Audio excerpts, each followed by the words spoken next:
Allahu Akbar. Akbar.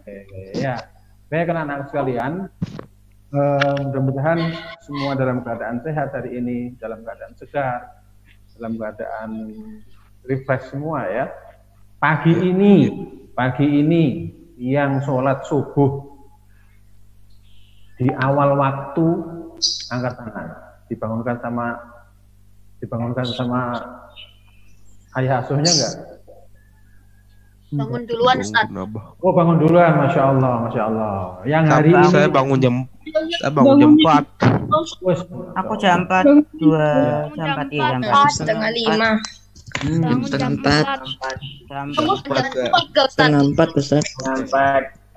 Kalau oke. Kalau yang di sono, yang di paling jauh, yang di Samarinda, subuhnya jam berapa, Dan? Jam 4. Jam 4 ya. Oh, lebih dulu ya. Oke, ya. Baik, terima kasih kalian sudah melaksanakan sholat subuh di awal waktu. Semua rata-rata ya sudah istiqomah melaksanakan perintah Allah ini. Ya, baik. Sekarang Ustadz mau share screen ya.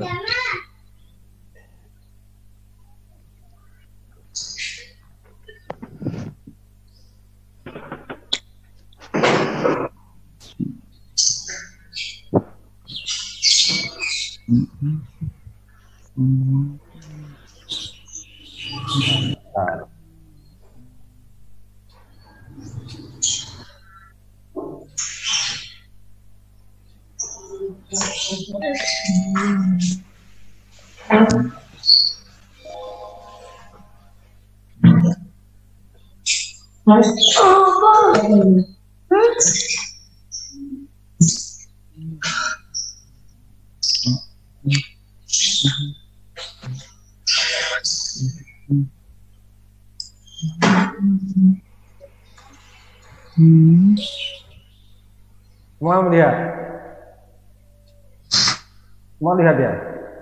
Apa tampilan di sana? Belum kelihatan. Ada, Ustaz. Belum keluar. Ada, Ustaz. Hitam ya. Hitam ya. Oke.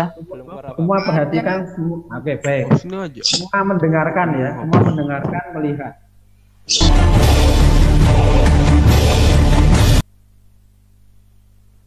Oke. Ya. Anak-anak sekalian, sudah pernah melihat film tadi ya, sebagian kalian? Pernah. Belum. Belum ada yang pernah. Ya, perhatikan sekarang ya. Kota Konstantinopel akan tadi ya, tangan Islam, pemimpin yang adalah sebaik-baik pemimpin dan pasukan yang berada di bawah komandonya adalah sebaik-baik pasukan. Kalian lihat, ini ada di hadis riwayat. Siapa tadi namanya? Siapa? Muhammad Al-Fatih. Ya, Muhammad Al-Fatih. Ya, Muhammad Al-Fatih. Usianya berapa? 22 tahun. 22 tahun. Ada di sirah, di sejarah itu ada yang menyebutkan 22 tahun ketika menaiki tahta, ketika penaklukan itu usianya 21 tahun. Ya, 21 tahun. Nah, pertanyaan Ustadz berikutnya, siapa yang bisa menjawab? Angkat tangan Ustadz Lubab, coba siapa yang angkat tangan Ustadz Lubab? Saya diinformasikan. Ini anak luar biasa yang bisa. Tahun ke-11 Hijriah, Rasulullah menurunkan perintah agar menyiapkan bala tentara untuk memerangi pasukan Rum. Dalam pasukan itu terdapat antara lain, terdapat para sahabat Abu Bakar As-Siddiq, Umar bin Khattab, Sa'ad bin Abi Waqqas, Abu Ubaidah bin Jarrah, dan lain-lain sahabat yang tua-tua. Rasulullah mengangkat seorang pemuda untuk menjadi panglima seluruh pasukan yang akan diberangkatkan. Siapakah dia? Ayo, angkat tangan. Ayo, boleh menjawab di kolom chat juga. Siapa ini yang angkat tangan nih? Silakan Ustadz Lubab, dibantu Ustadz. Siapa yang angkat tangan? Atau silakan boleh menjawab di kolom chat. Oh ini, Dewa. Ya, silakan. Dewa. Silakan Dewa. Khalid bin Walid. Khalid bin Walid, belum tepat. Yang lain. Ustadz. Ya. Ustadz. Ya, silakan. Ya, siapa? Ali bin Abi Thalib. Ali bin Abi Thalib. Ya, Ali bin Abi Thalib, belum tepat juga. Silakan, siapa yang mau menjawab? Ayo, Ustaz. Ya, silakan. Ya, itu Ustaz. Siapa? Zaid. Zaid, ya, belum tepat. Saya Ustaz. Ya, silakan. Siapa? Umar bin Khattab. Umar bin Khattab, sama belum tepat juga. Ya, siapa lagi? Ustaz. Ya. Utsman bin Affan. Iya, salah, masih salah. Lagi, siapa lagi? Siapa yang mau coba lagi? Ayo, siapa mau coba lagi? Siapa? Ada lagi? Ada lagi? Silakan. Ayo, jawab siapa? Ali tadi sudah jawab belum?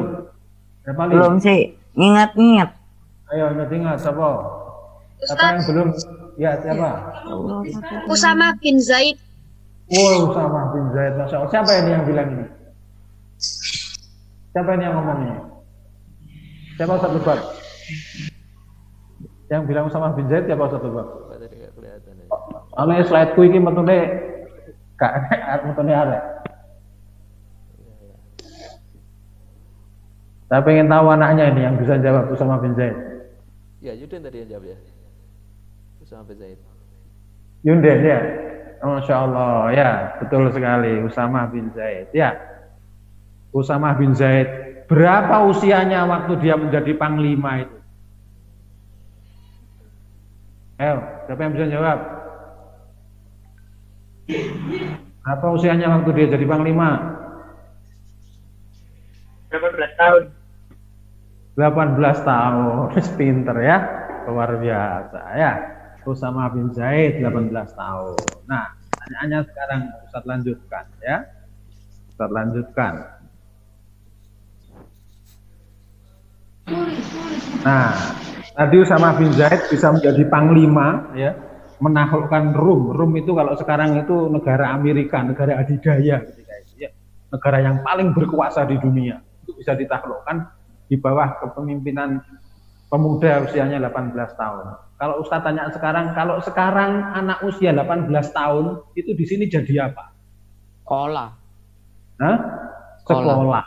Nah, kalau nggak sekolah ya geng motor. Terus apa lagi? Kuliah. Kerja. Terus apa lagi? Nganggur. Pengangguran. Terus apa lagi? Masya Allah.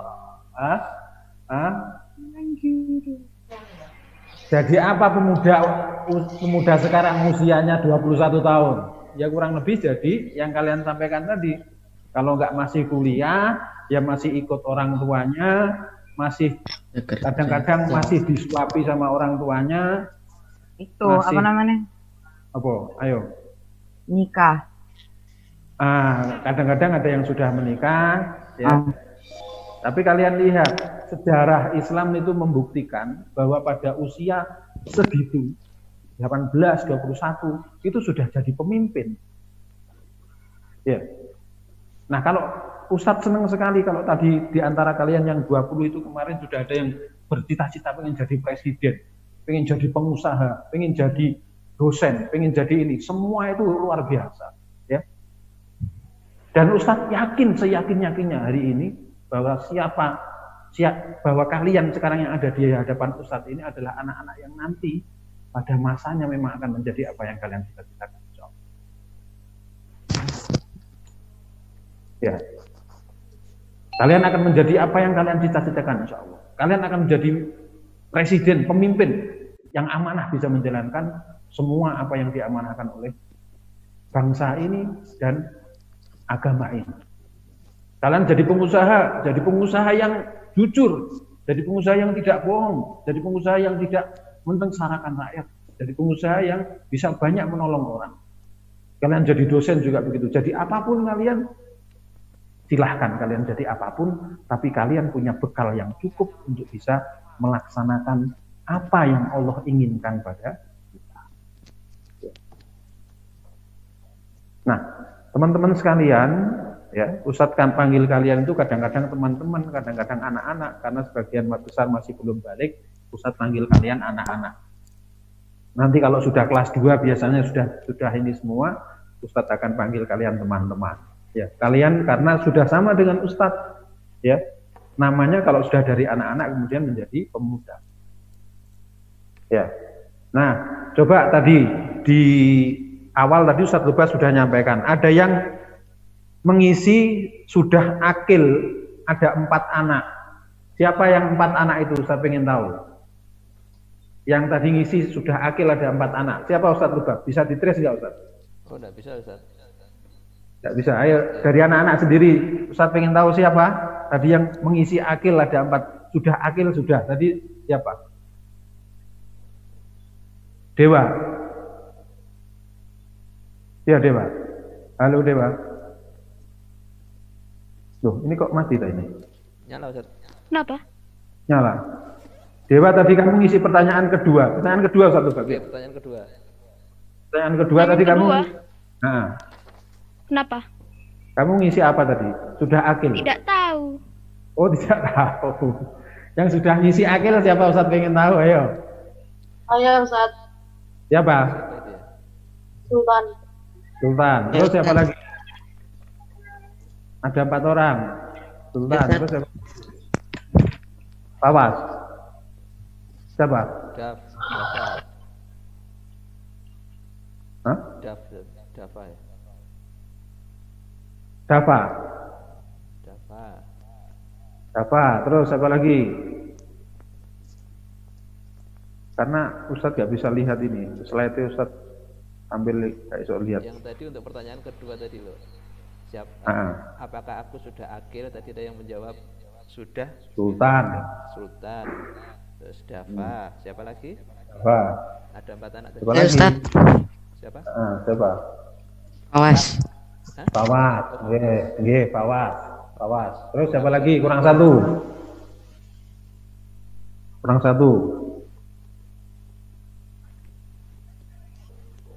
Siapa tadi yang sudah ngisi, sudah akil?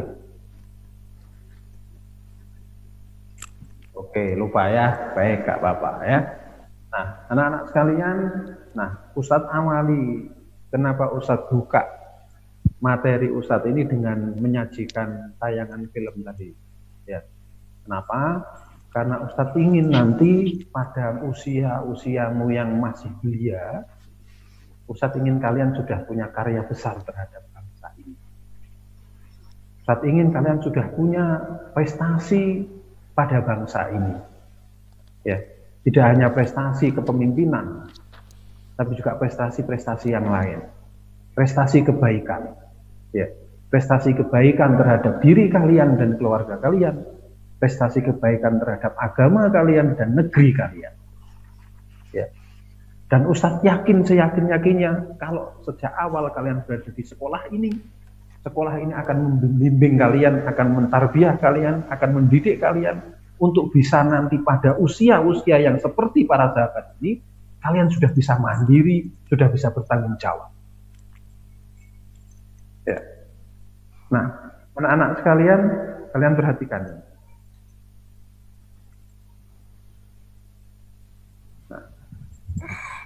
Ada masa saat sempurnanya fungsi akal manusia hingga seseorang itu mampu menjalankan tanggung jawabnya sebagai manusia untuk beribadah, menjadi pemimpin, dan memahami hakikat kehidupan. Ya, menjalankan tanggung jawabnya sebagai manusia untuk beribadah, menjadi pemimpin, dan memahami hakikat kehidupannya. Ya, Ustadz sampaikan maksudnya menjalankan tanggung jawabnya itu dia tahu tujuan penciptaannya, dia diciptakan itu untuk apa. Ya, siapa yang tahu kita ini diciptakan oleh Allah untuk apa? Yo, raise your hand. Kita diciptakan untuk Beribadah. Untuk beribadah. Good, untuk beribadah. Sehingga tidak ada satu aktivitas kita yang tidak bisa bernilai ibadah. Ya. kalian sekarang ini lagi duduk menimba ilmu, ini bernilai ibadah. Karena tadi di awal kita sudah berdoa. Ya. Kalian memakai baju itu tadi, itu bernilai ibadah. Kalau apa? Kalau kalian membaca doa ketika memakai baju. Habis pakai baju kemudian bercermin. Ketika bercermin kalian membaca doa lagi, maka kalian telah melakukan ibadah lagi. Ya. Doa bercermin ada yang sudah bisa. Angkat tangan yang sudah bisa. Ya. Allahum. Ini siapa ini yang bunyi siapa? Lain bicara bilang namanya terus kemudian bilang. Mira. Ya, silakan Mira. Allahumma kama hasanta khalqi fahasin khuluqi. Ya, alhamdulillah Allahumma kama hasanta khalqi fahasin khuluqi. Ya. Mira kalau bercermin sudah baca doa. Kadang-kadang. Kadang-kadang. Yang pakai baju baca doa tadi pagi siapa? Angkat tangan. Silakan angkat tangan. Sebutkan namanya. Namanya terus bilang. Yang nggak ada ya? Nggak ada? 20 anak ini nggak ada yang tadi pagi pakai baju baca doa? Oke, yang masih hafal doa memakai baju. Silahkan sebutkan namamu dan kemudian lafadzkan. Wih, kok gak ada ya? Sing alikmah ya apa iki? Aduh. Halo alikmah. Duh, ini gak denger tadi. Nyambung apa enggak ini? Nyambung satu bab ya? Nyambung. Ayo, masuk nggak ono sing ngapal rek? Masya Allah, rek alik sing sekolah teko alikmah itu ada 7 loh katanya ini. 6. Ada 6. Pakai baju doanya gimana?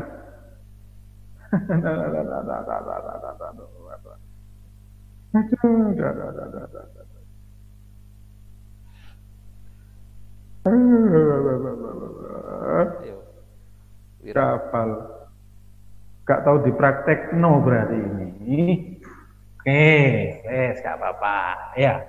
Berarti di sini nanti kita akan memperbaiki diri bersama, ya. Agar setiap aktivitas kita ini nanti bernilai ibadah. Siapa yang bangun tidur tadi baca doa angkat tangan. Bilang nama. Bilang namanya siapa terus bilang. Ada? Dewa itu kan. Dewa. Ya Dewa. Ya Dek, coba Dek, gimana Dek? Doa bangun tidur Dek. Alhamdulillahilladzi ahyana ba'dama amatana wa ilaihi nusyur. Alhamdulillah. Ya, tadi pas bangun tidur baca doa Dek. Baca, alhamdulillah. Ya, masih ada anak yang baca doa. Ya. Nah, anak-anak sekalian, karena tadi kalian sudah menyebutkan tujuan kita diciptakan oleh Allah ini untuk beribadah, maka tidak ada satu jengkal aktivitas kita yang tidak bisa bernilai ibadah. Mau bangun tidur sampai tidur kembali bernilai ibadah. Mohon maaf, sampai mau download, tapi mau buang air besar itu loh. Ya, masuk kamar kecil itu ada doanya. Iya. Gimana doanya masuk kamar kecil? Silakan berdiri sebutkan namanya. Sebutkan namanya. Siapa Ustaz Lubab ini? Belum ada yang angkat tangan. Yo, siapa? Masuk kamar mandi, doa. Masuk mandi berdoa. Awas. Ya, silakan Fawas. Allahumma inni a'udzubika minal khubuthi wal khaba'is. Masya Allah. Ya. Doa masuk kamar mandi, ya, kita minta berlindung sama Allah. Masuk kamar mandi kita mau buang air besar, mau buang air kecil, itu bernilai ibadah. Ya, bernilai ibadah. Nah, semua aktivitas yang kita lakukan ini semua pasti bisa bernilai ibadah. Ya, sampai ketika kalian berangkat ke sekolah, naik kendaraan darat itu juga bisa bernilai ibadah. Keluar rumah itu juga bisa bernilai ibadah. Doa keluar rumah gimana, coba angkat tangan. Ustaz. Ya, silakan. Bismillahi tawakkaltu ala Allah. La haula wala quwwata illa billah. Masya Allah, Masya Allah. Masih ada yang ingat. Ya, begitu. Keluar rumah terus kemudian lupa mau masuk rumah lagi. Habis jalan-jalan renut masuk rumah lagi. Gimana doanya masuk rumah? Hah?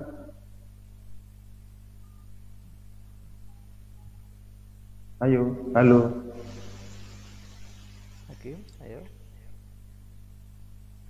Hakim, ayo Hakim.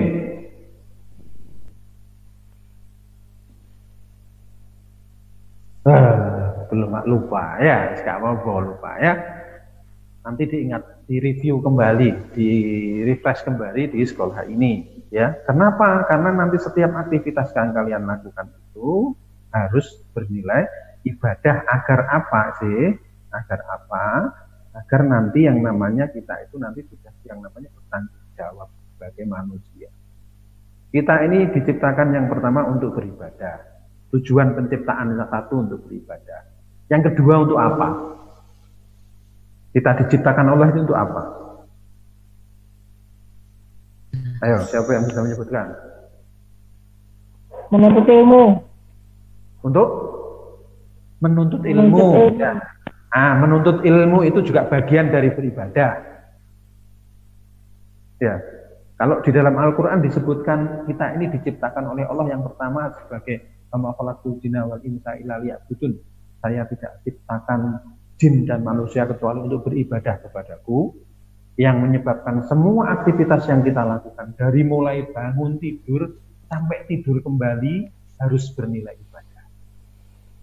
Ya. Yang kedua, kita diciptakan oleh Allah sebagai khalifah di muka bumi, sebagai pemimpin di muka bumi. Ya, sebagai pemimpin. Pemimpin itu memimpin siapa saja. Yang pertama memimpin diri sendiri. Ya.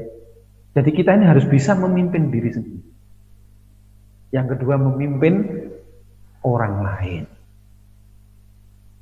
Orang lain itu dalam berbagai tingkatannya, mulai dari adik kita memimpin adik kita, memimpin saudara kita, memimpin masyarakat kita, sampai nanti menjadi pemimpin negara. Ini adalah perintah dari Allah atas tujuan kita diciptakan.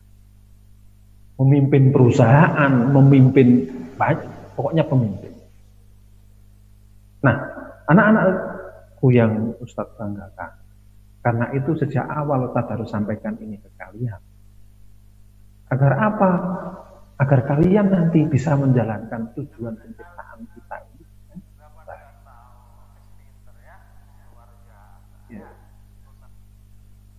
Nah, anak-anak sekalian dirahmati Allah, maka kemudian menjadi ketika sempurna fungsi akal hingga seorang mampu menjalankan fungsi tanggung jawabnya sebagai manusia untuk beribadah, menjadi pemimpin dan memahami hakikat kehidupannya, ini yang disebut akil. Ya, paham tum? Nah, paham, ya, bisa dipahami, ya. Ini namanya akil, memahami hakikat kehidupan. Hakikat kehidupan itu apa sih? Kehidupan yang sebenarnya itu di mana? Kehidupan kita yang sebenarnya di akhirat. Di akhirat. Bagus. Kehidupan kita sebenarnya nanti itu di akhirat. Karena di akhirat Allah katakan nanti di sana kehidupan yang abadi di sana. Ya. Ya. Wa innal darul akhirata lahiyal hayawan, kata Allah dalam Al-Qur'an. Dan sungguhnya akhirat itu adalah kampung tempat kembali yang sebenarnya. Ya. Akhirat itu tempat kembali yang sebenarnya. Tapi kita tidak boleh melupakan dunia karena kita ada amanah tadi menjadi pemimpin tadi. Ya, sehingga kita harus bisa menjadi pemimpin di dunia ini agar semua amal yang kita lakukan di dunia ini menjadi bekal kehidupan di akhirat kita. Ya. Agar amanah kepemimpinan, memimpin diri sendiri, memimpin keluarga, memimpin adik, memimpin ini, bahkan menjadi pemimpin negara, itu menjadi sarana agar kita bisa mendapatkan kehidupan yang baik nanti di yaumil akhir, di akhir. Ya, siap semua untuk jadi akil? Siap. Siap. Ya, nanti Ustadz dan semua ustadz-ustadz yang ada di sekolah ini akan membimbing kalian, akan mendampingi kalian untuk kalian bisa menjadi manusia-manusia yang akil, yaitu yang ini tadi. Ya, menjalankan tanggung jawabnya sebagai manusia untuk beribadah, menjadi pemimpin dan memahami hakikat kehidupannya. Kehidupan yang sebenarnya itu adalah di akhirat. Karena itu kehidupan kita di dunia ini harus mencerminkan kita nanti sukses juga hidup di akhirat. Bagaimana doa yang kita selalu ucapkan itu? Apa doa kita? Robbana atina fid dunya hasanah fil akhirati hasanah wa qina adzabannar. Ya, ini namanya akil. Nah, berikutnya,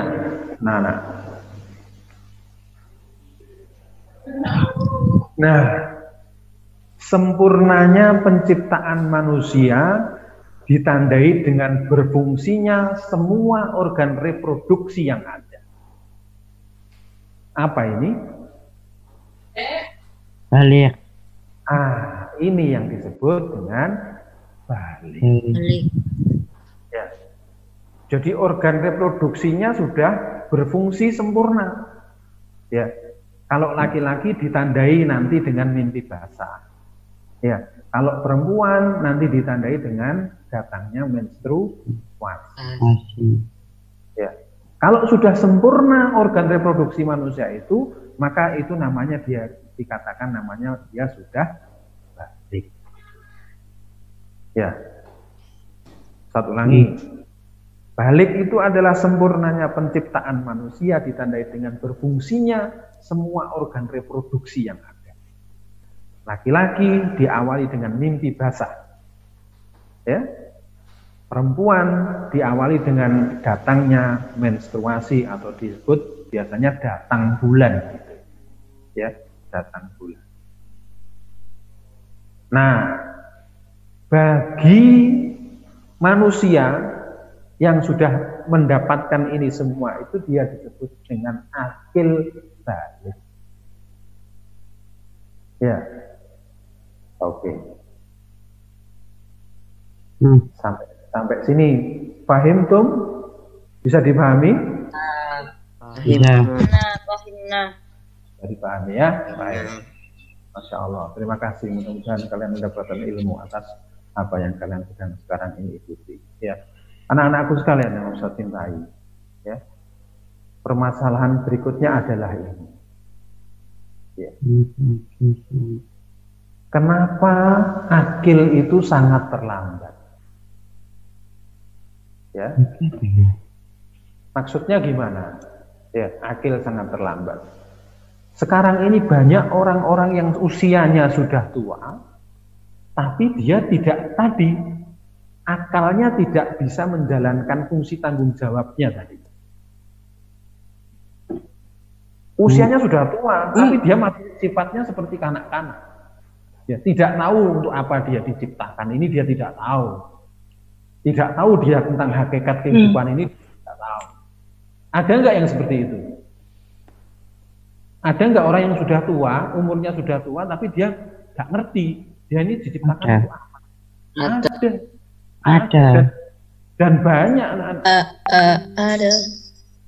Ada dan banyak. Ya, Ustaz sebutkan ada dan banyak. Karena itu yang menyebabkan kemudian negara kita ini jadi begini. Ya, jadi kacau begini. Kalian lihat pemuda-pemuda yang suka hura-hura, pemuda-pemuda yang suka melakukan pelanggaran-pelanggaran, bukan hanya tidak mengerti bagaimana dia harus berakhlak, berperilaku, beradab terhadap kedua orang tuanya, tapi malah ada yang berani sama orang tua. Ada yang berani membantah sama orang tuanya. Ada yang berani membentak sama orang tuanya. Padahal itu semua dilarang sama Allah. Dia nggak bisa menjalankan, dia tidak bisa melakukan yang dilarang sama Allah, dia nggak tahu. Dilarang sama Allah tapi dia melakukan. Dia bentak itu orang tuanya. Dia hardik itu orang tuanya. Dia perintah itu orang tuanya. Dia tidak tahu kalau itu dilarang sama Allah.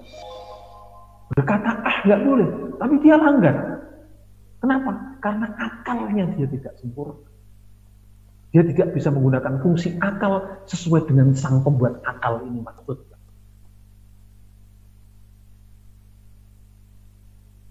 Ya, sehingga sekarang ini banyak Ustaz sedih melihat ini. Anak pemuda-pemuda yang suka hura-hura. Sukanya hura-hura. Ya apa sih? Padahal nanti di akhirat itu yang ditanya oleh Allah ketika di akhirat itu, usia mudamu kamu pakai untuk apa? Kenapa? Karena mereka belum akil. Belum akil itu, akilnya sangat terlambat datangnya. Kadang-kadang datang kalau sudah mau mati baru akilnya datang. Baru ingat Allah. Kamu mau nanti baru akilmu datang baru ketika mau mati?